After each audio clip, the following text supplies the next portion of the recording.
plants have been doing something incredible. That's photosynthesis.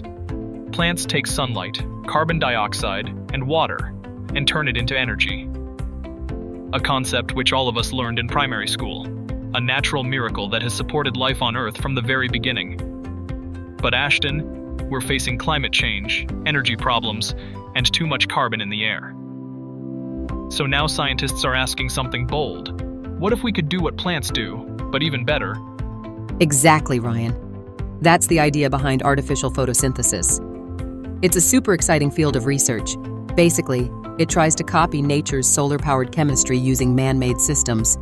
If we can pull it off, we could create clean fuel, straight from sunlight and air. Pretty amazing, right? Like literally bottling sunlight. Yeah, it is amazing, Ashton. Almost too good to be true. But the science is real, and researchers are seriously working on it. It's gaining momentum fast. You've got researchers across the globe trying to crack it. That's right, Ryan.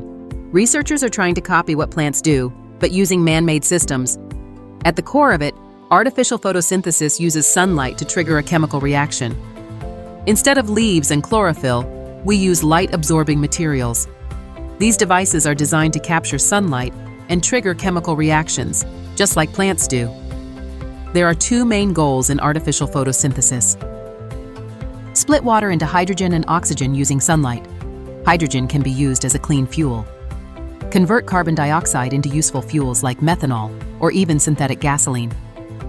The dream is to build systems that take sunlight, air, and water and produce clean fuel that we can use to power cars, homes, or even entire industries without polluting the planet. Well, Ashton, nature is beautiful, but it's not always efficient. Plants use chlorophyll to catch sunlight. Artificial photosynthesis use engineered materials instead. Stuff like semiconductors or these cool things called metal organic frameworks. In 2015, a major milestone was reached at Caltech's Joint Center for Artificial Photosynthesis. Researchers unveiled what many called the first practical artificial leaf, a fully integrated standalone solar fuel generator. Built using low-cost materials like silicon coated with titanium dioxide and layered with nickel catalysts, this device mimicked the function of natural photosynthesis, but with remarkable efficiency and simplicity. Really? I didn't know that. Plants only convert about 1 to 2% of sunlight into energy. Scientists claim artificial photosynthesis can do way better than that. All we need is the right materials and the right chemical design. What was the conversion efficiency of Caltech's artificial leaf? Great point, Ryan. Caltech's artificial leaf achieved nearly 10% solar to hydrogen conversion efficiency, significantly higher than natural photosynthesis.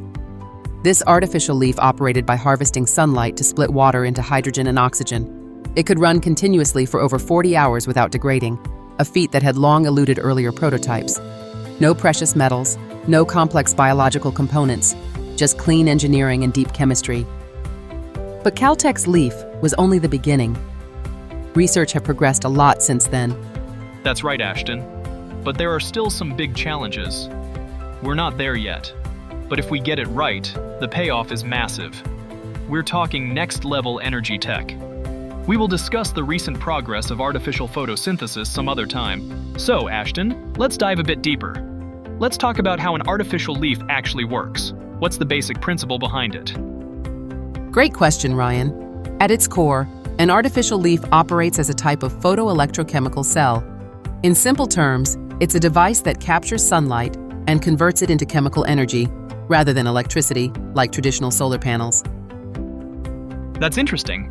So how does that compare to something like a photovoltaic cell, like the kind used in regular solar panels? Are they similar in any way? Well, not all photoelectrochemical cells function the same way as photovoltaic cells, but the artificial leaf developed at Caltech is what we call a tandem photoelectrochemical cell. And yes, this particular design shares some similarities with solar panels in terms of how it captures and uses light. Tandem photoelectrochemical cell? That sounds a bit technical. Can you break it down for us? What exactly does that mean? Absolutely. So, a photoelectrochemical cell used for splitting water typically consists of two key components, a photoanode and a photocathode.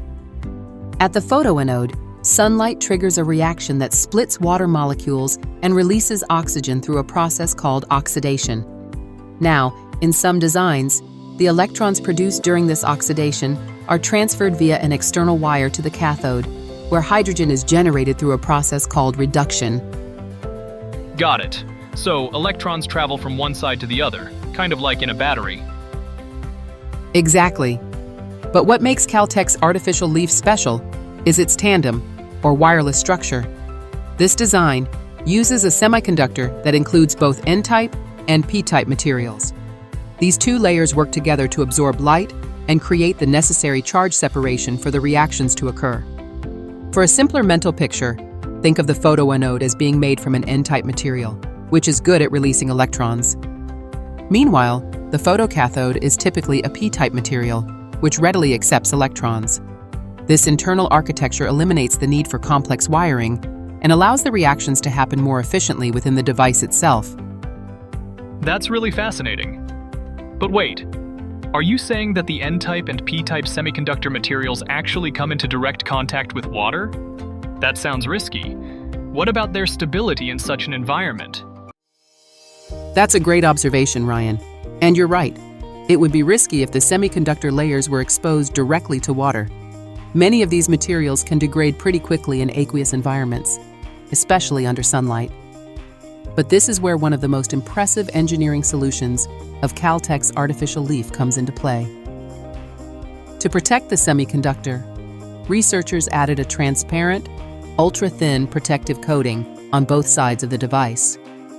Now, these coatings aren't just barriers. They're multifunctional layers. They're completely transparent to visible light, so photons can still reach the active semiconductor underneath and generate electron-hole pairs. So they protect the material without interfering with the light absorption? That is clever. Exactly, but it gets even better.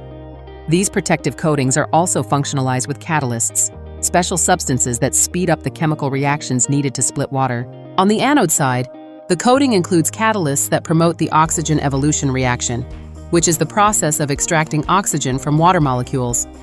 On the cathode side, the coating is embedded with catalysts that drive the hydrogen evolution reaction, basically releasing hydrogen gas from the water.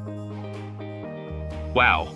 So it's like a 3-in-1 layer. It's transparent, it protects the semiconductor, and it even helps catalyze the reactions.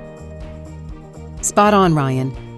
This layered design significantly reduces the energy barrier for each half reaction, which makes the process more efficient. And at the same time, it dramatically improves the device's stability, allowing it to operate for many hours without degradation. All right, Ashton. So we've got sunlight, semiconductors, catalysts, and protective coatings. This artificial leaf is starting to sound like a seriously smart piece of tech. But here's something I've been wondering. When you split water, you get hydrogen and oxygen, right? And if those two gases mix, well, that's not just inefficient, it's dangerous. They form an explosive mixture. So how do scientists make sure they stay separated in a working device? Excellent point, Ryan. You're absolutely right. When hydrogen and oxygen are produced together in the same space, especially under pressure or heat, they can become a serious safety hazard. That's why one of the key components in the Caltech artificial leaf is a special kind of membrane that separates the two reactions. And when you think about it, Ashton, this kind of detail is what makes artificial photosynthesis so promising. It's not just a lab experiment anymore, it's a potential blueprint for how we might power the future. Imagine this, Ryan. Rooftops with not just solar panels, but solar fuel cells. They could make hydrogen, power cars, heat homes, a world where carbon dioxide isn't just a waste product, but a feedstock for sustainable chemistry. Artificial photosynthesis could even enable off-grid fuel production in remote areas, or help store solar energy in chemical form for cloudy days and long winters. It's not just about replacing fossil fuels. It's about rethinking the very infrastructure of our energy economy, designing systems that align with natural cycles instead of disrupting them. It's huge, Ashton. This isn't just another energy idea. It could totally change how we power the world. The sun gives us more energy in 1 hour than we use in a whole year. We just need to learn how to catch it, store it, and use it in a clean way. You're right, Ryan. And even though we're still early in this journey, Progress is happening fast. Every year, researchers are getting closer to building devices that match nature, maybe even beat it. So, Ashton, can we actually bottle sunlight? Well, of course it's a metaphor. But the answer might be yes sooner than we think. By mimicking how plants turn sunlight into energy, scientists are working on ways to create clean fuels using only sunlight, water, and air. And if we make it happen, it could light up a cleaner, greener future for everyone.